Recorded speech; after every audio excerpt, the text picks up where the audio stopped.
రాకేష్ ప్రస్తుతం దీనికి సంబంధించి డీటెయిల్స్ అందించడానికి లైవ్ లో సిద్ధంగా ఉన్నారు. రైట్ రాకేష్, ఒక పక్క రుణమాఫీ జరగలేదని రేవంత్ రెడ్డి ఒక ఛాలెంజ్ విసిరారు, రాజీనామా చేయాలని డిమాండ్ చేస్తూ ఉన్నారు.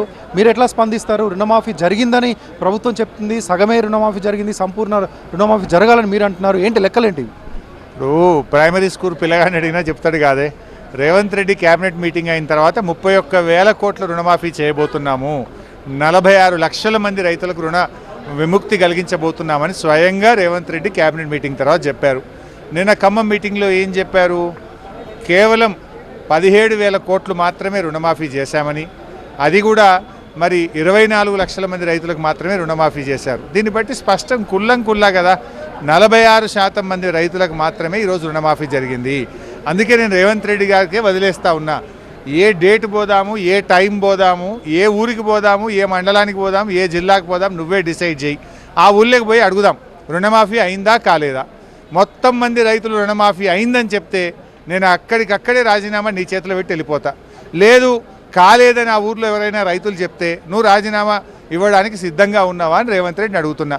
అది నీ ఆప్షనే. నీ కొండారెడ్డిపల్లి పోదామా, నీ కొడంగల్ పోదామా, రాష్ట్రంలో ఏ గ్రామానికి పోదామన్నా నేను సిద్ధం. ఇవాళ ఎందుకు రైతులు ధర్నాలు చేస్తున్నారు? రాష్ట్ర వ్యాప్తంగా ఇలా రైతులు ధర్నాలు చేస్తున్నారు.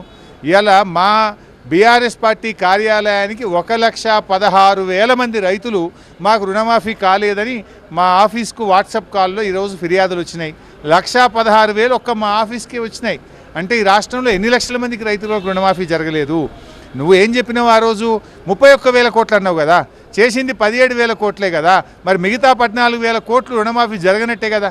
ఇది నీ మాటనే కదా, నా మాట కాదు కదా. అంటే నువ్వే ఒప్పుకున్నావు ఈరోజు. చెప్పింది 31, చేసింది 17, అంటే 14,000 ఎగబెట్టినవా?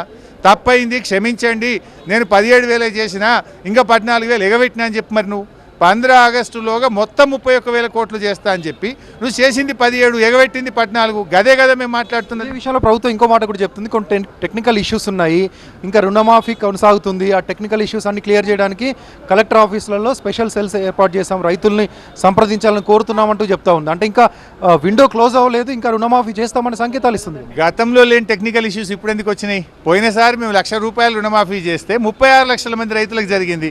నువ్వు 2 లక్షల రుణమాఫీ చేస్తే 22 లక్షలకి ఎట్లా జరుగుతుంది? 14 లక్షల మంది రైతులు ఎటుపోయినరు? 36 లక్షల మంది రైతులకు రుణమాఫీ జరిగినప్పుడు 2 లక్షలు చేస్తే ఇంకెక్కువ మందికి కావాలి కదా. 36 లక్షలకు బదులు ఇవాళ 24 లక్షలకే అయిందంటేనే నువ్వు మోసం చేస్తున్నావు. వివిధ పేర్ల మీద కోతలు పెట్టి రైతులకు రుణమాఫీ చేయకుండా రైతులకు దగా చేస్తున్నావు, రైతులకు ఎగనామం పెడుతున్నావు. అందువల్ల నేను వదిలిపెట్టం.